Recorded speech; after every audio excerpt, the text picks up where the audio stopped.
Hello, everyone. Welcome to a particularly different episode of Policy War. I am your host, Russell, who has a more progressive view, and I have two other people here that can introduce themselves. I'm Matthew. I'm the middle of the road libertarian. And I'm John. I offer the conservative angle on this podcast. And I just want to say we have a planned hiatus coming that will last about a month. So we should restart the podcast about in early August. So just so you all know, there will be a short hiatus that lasts about 30 days. For this episode, we want to talk about a topic that reaches far beyond the spans of Earth. We want to talk a little bit about space travel. And we want to start that with the richest man in the world and how he's trying to get involved in space travel. So Jeff Bezos, you all know him. You either love him or hate him.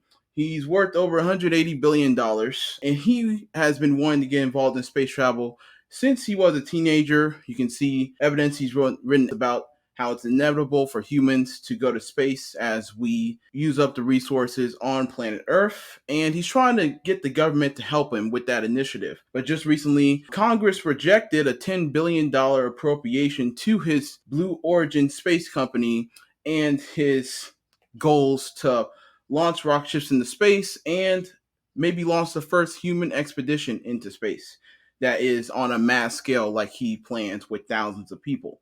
So with this direction that the US is going, because Elon Musk recently did get a grant from the federal government for space funding, but Bezos got rejected. Is this privatization that the US is going in the right direction we should be going in, or should we be focusing more on NASA space initiatives, or should it be kind of more an international cooperative? So I don't think any of those things are necessarily mutually exclusive. I think we're definitely going in the right direction with trying to encourage private entry into this industry, because I think we come up with our best outcomes when we can kind of marry the private industry and the public administration. And so I think in the areas in which we can be more efficient, which we can make better and bigger strides faster in the private sector, maybe we do want to send some money their way, and so that we can gain those benefits. And otherwise, we keep it in the public sphere so that we can make sure we're not turning what we want to be good research into for-profit enterprises. And then in terms of international cooperation, space is absolutely it's a frontier where you really do have to cooperate, if for no other reason that you don't want your satellites running into each other. We should be very careful on who we do cooperate with, and we should change the degree of cooperation according to who it is. I'm much more comfortable sharing technology with the United Kingdom than I am with China. But certainly China is going to have to be a part of anything we do in space so that we can have proper kind of international use of the area. And so I think we kind of marry together all three of the things that we have there, which is just private enterprise in the industry, public enterprise, and international enterprise. I think we use all three of those as necessary. And I think all of those are integral component parts to making sure that we can move into space better and more efficient for mankind. I guess one thing that stands out about this case that I should mention is that Maria Cantwell, who is a politician from Washington, of course, Amazon has its headquarters in Seattle, Washington, has been pushed by Bezos to push his bill forward in the House. And this obviously failed, but she rejected appropriations for NASA funding before, but she's pushing Bezos' funding and trying to get that accomplished. So there is a little bit of incentive for her, obviously, because he funds her campaigns. So is this direction in which you would weigh it? Like, what would you weigh higher?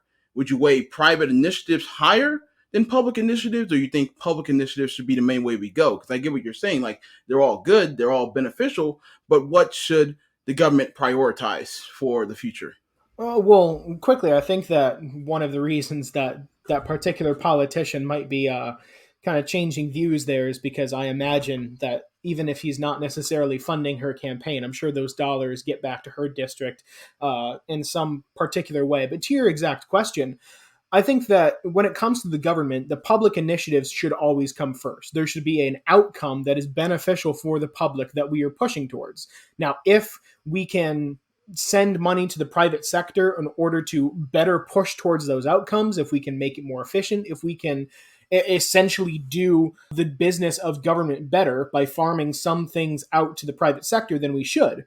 But at the end of the day, whether we do it through the public or do it through the private sectors, we should always be focusing on the public outcomes that are going to reach things that we want for the American people.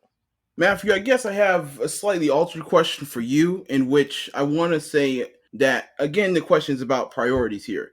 The two richest people in the world are focusing on space travel in the future because they see the opportunity in that. But should we really give any funding to space travel? Should we minimize it, as NASA's funding has been reduced over the decades, and focus on the problems we have on planet Earth right now, which are innumerable? Or is this push for more space funding in the form of things like Space Force and private public contracts a good thing?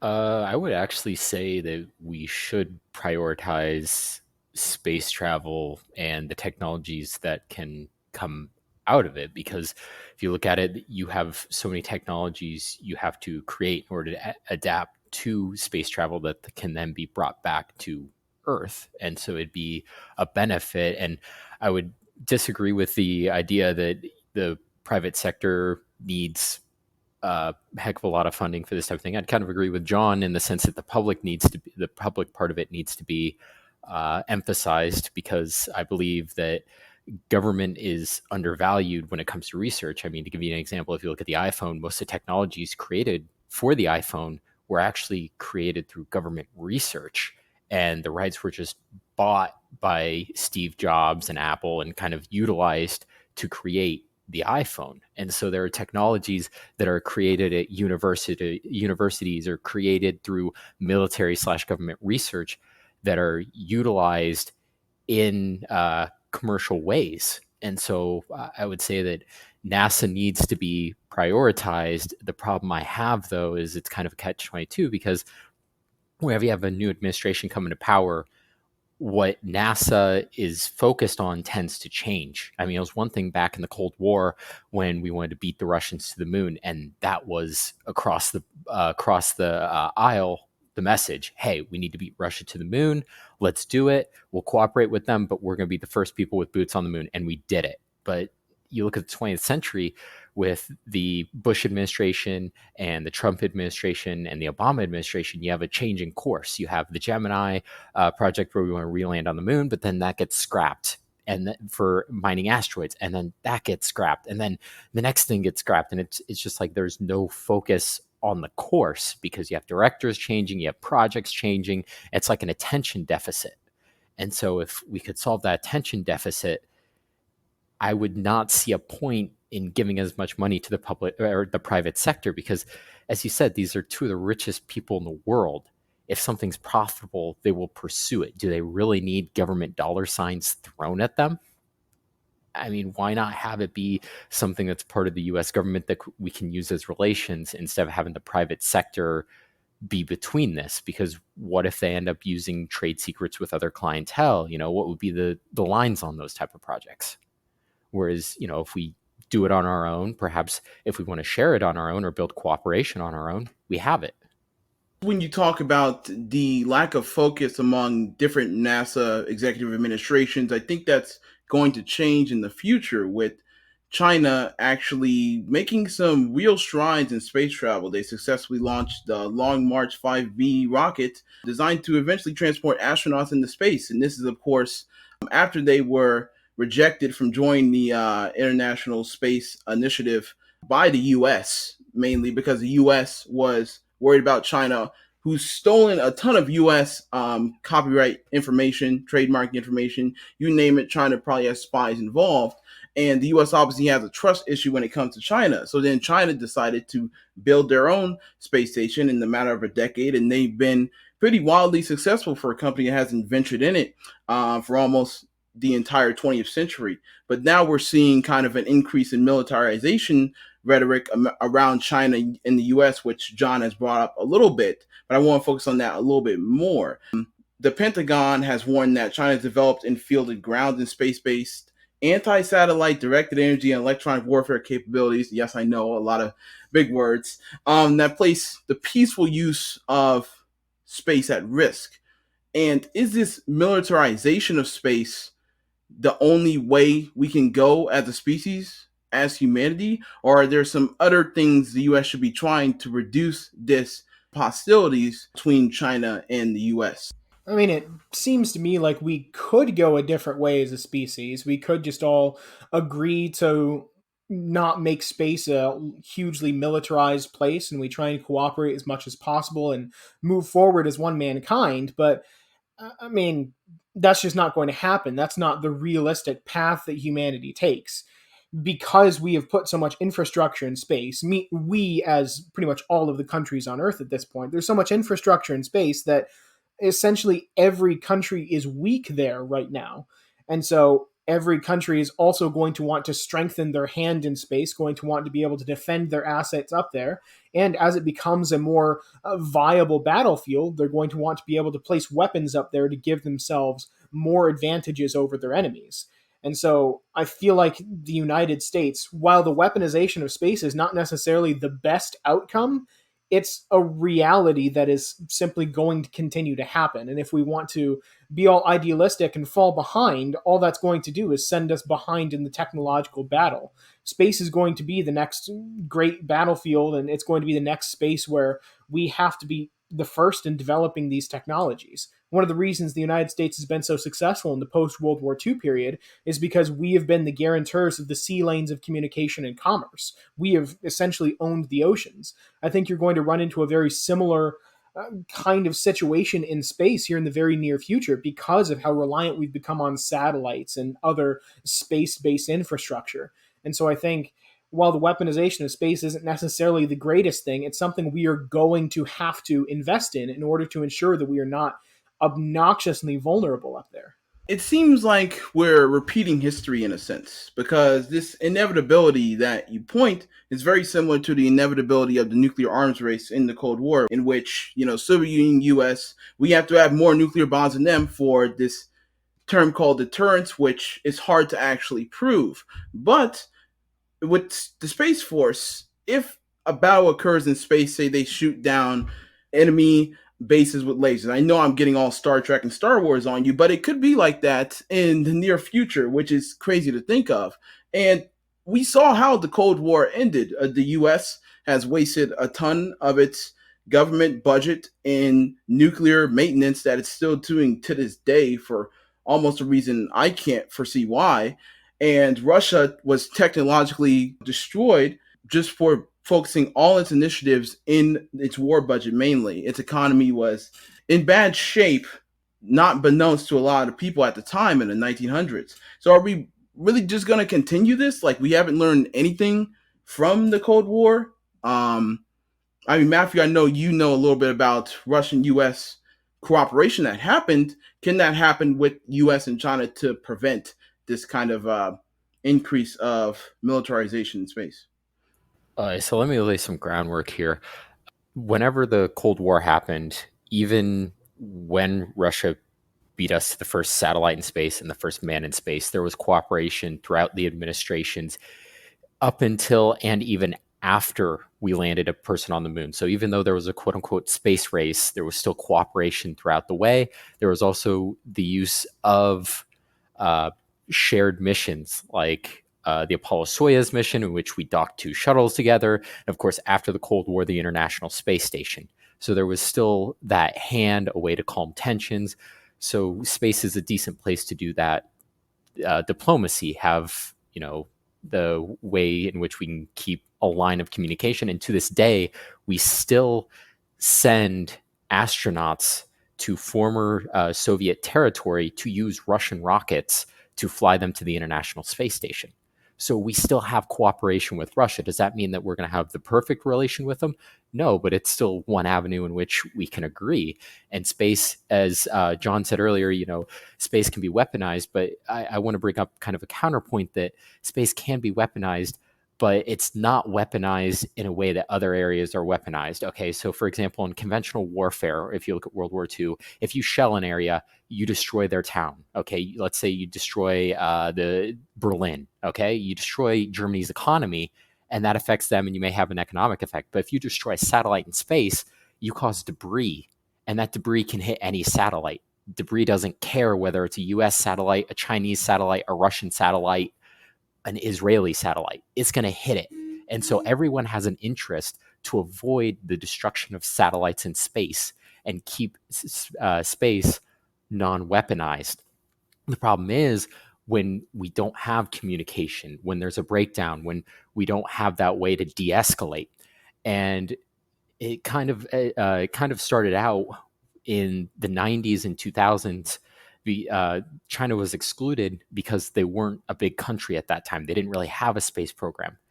And then later on in 2011, Republican representative named with the last name of Wolf from Virginia signed and put into play a small amendment to the House Appropriations bill that essentially forbid cooperation between the United States, that being NASA, and the OSTP, which is kind of a White House arm for science, and China, unless the FBI could prove that there wouldn't be transfer of technology.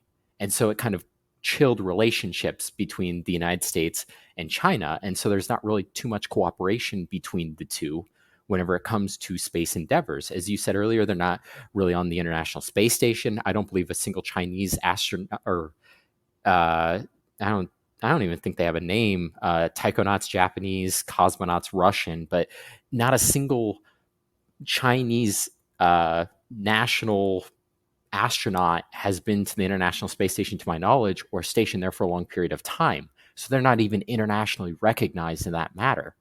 So if we could just get communication, whether it be through satellites or imaging to help with fighting global warming / climate change, or something on the International Space Station where we can control the technology exposed, we could get somewhere, because all of our projects are usually within cooperation nowadays. If we're going to make it to Mars, or we're going to study other planets in our solar system, it's to everyone's benefit if we make it international, because that's basically the way that space travel is going to be if it's going to progress long term in a quick period of time. Well, in the benefits of making it international, I guess the problem is that a lot of people, like, I think you were trying to mention Frank Wolf in the Wolf Amendment of 2011. You know, Frank Wolf was a Virginia politician who was the longest serving congressman before he lost in 2015. But he was the leader of this movement to like ban China from basically cooperating with the U.S. or NASA in any capacity. And, you know, it does have some merit, but also since we live in a different time, 10 years after the Wolf Amendment was passed, we see China encroaching on a lot of islands in the South China Sea. We see China encroaching on Taiwan, increasing its hostile activities towards it, invading its airspace. So this space cooperation may be a breakthrough in relations beyond the scientific benefits you can get from it. Now, the thing is, the American public is mostly ignorant about the scientific benefits because really politicians don't really talk about it that much. It's easy to just rebuttal and say, hey, we got enough problems on Earth. Why should we focus on space? But there is the idea that this is motivated by other initiatives, as we see with the recent Space Force that Trump established. I don't know if you guys remember when it was established, a lot of the news around it was kind of comical. They're like, oh, we have Star Trek in government now. Wow, what have we turned into? But we see President Biden is taking it seriously, and he has advocated for an increase in the federal budget towards Space Force. So I guess, is the focus really best for militarization with cooperation, or should we focus on other initiatives, like just, for example, space exploration or increased terraforming research? Is militarization really the way to go? And I want to say, kind of to your point about why China was rejected, it wasn't really because they didn't have a space station or really space progress. It was because they were an enemy of the U.S. in many ways, and that has just increased. So, in terms, I'm biased because I'm all for decreasing war, and in all honesty, I just see a continuation of the current relationship we have with China is going to lead to war in some capacity. So, I'm going to probably say something that John may echo in his response. I would say follow the words of Theodore Roosevelt and carry a big stick. I mean, you know, you don't need to put it in their face, but having defensive mechanisms is one thing.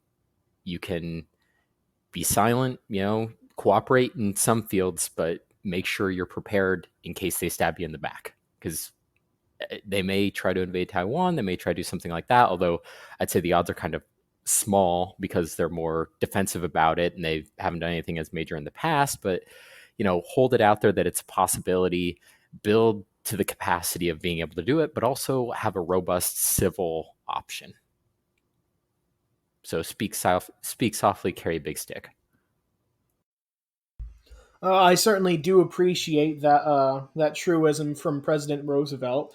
That's something that I think is applicable to all sorts of different domains, and I certainly agree that it's one we should have here. I think that because space has become so important for things like communications and surveillance and domestic infrastructure, then we have to ensure that we are properly defending space. I don't think that when we talk about the weaponization of space, I don't think that really is meant to betray things like the ISS is going to shoot down another space station or something. I don't think either of you were claiming that. I'm just saying that sometimes when people think about the weaponization of space, the Space Force, they automatically think it's Star Wars. When the Space Force first came out, I was even guilty of kind of making a bit of a comedy like that too. But I've kind of come around to the idea that it will be important for us to ensure that we control this new domain. I think back in the day, especially when we were working with the then Soviet Union, capabilities in space were only so, like, we could only go so far. They were very limited. It was very hard still to weaponize the frontier of space. And so of course that lends itself to cooperation because we can't do anything else with it anyway. I think as our capabilities improve and we are more capable in weaponizing space, other countries are going to reach that same point as well. And when it comes to specifically China, I think any categorical ban, which I don't think we have, but a categorical ban on cooperating with China is dumb. We need to be able to make our own informed decisions, or at least as informed as our elected representatives can get. And so we need to decide areas where we think it will be beneficial to cooperate with them, and areas where we don't think it will be beneficial. I am hesitant in almost every case only because I see China as an adversary of the United States. I see them as our most direct adversary when it comes to near peer powers. And I think that we need to be cognizant that we shouldn't be treating China as like any other country thrown about the world. We need to be treating them as what they are, an adversary of the United States that operates as a totalitarian dictatorship. Now, again, that doesn't mean we can't cooperate with them, even if it's something just as small as making sure that our satellites aren't hitting each other. But we also need to be cognizant of the fact that because we have so much infrastructure in space, we do need to be able to defend it. I don't believe that if we make an agreement with the whole world that we're not going to weaponize space, that everyone is going to honor it. So I, at the very least, think that we should be increasing our defensive capabilities there if we don't increase our offensive capabilities. And I also think that while cooperation is something that we should utilize to the extent that it can help us, we also need to be making sure that we focus on our priorities in space. I understand that exploration is something that a lot of people have some troubles with because they don't necessarily see what can come of that. If we can do things like mining asteroids for rare earth minerals that would become then easier to manufacture with, that's a benefit that we can get potentially from exploration. But we do need to be doing a cost benefit analysis on many of these things. And so take going to the moon, for example. If we are just going there to get a couple of extra moon rocks to study, maybe that's not a good use of billions of dollars. If we have an exact, this is what we want from this trip, this is why it justifies the billions of dollars, then it's something that I'm more comfortable putting money into. So while we need to have our defense and cooperation, we need to make sure that our priorities of what exactly we are funding to be able to do is something that we should be engaging in. And I think that's a point Matthew made when he talked about projects changing as administrations and directors experience the turnover that they do. I guess, on an end note, mentioning like the first thing you said, the Star Wars comment, I think the reason a lot of people related to Star Wars, Star Trek, sci-fi is because nobody really knows where this is going to be in 20 years. Even my like I have a friend that's a grad student in astronomy, and he'll be the first to tell you, oh, there's so much about the universe we don't know. It's just too vast and expanse to even come close to understanding. And when humans start to exploit it in ways that are unimaginable, I hope you can understand my reluctance to go into it with motive of war or defense in quotation marks, as the U.S. always says, when really the U.S. is the aggressor in a lot of foreign conflicts. But I hope you all enjoyed as the listeners hearing this conversation. So we'll be back in August. We want to thank you all for listening again. We've been doing this for over a year now, and it's been fun. It's been interesting. I want to just sign off on that. Please give us review feedback on iTunes, whatever you listen on. And this will be us signing off.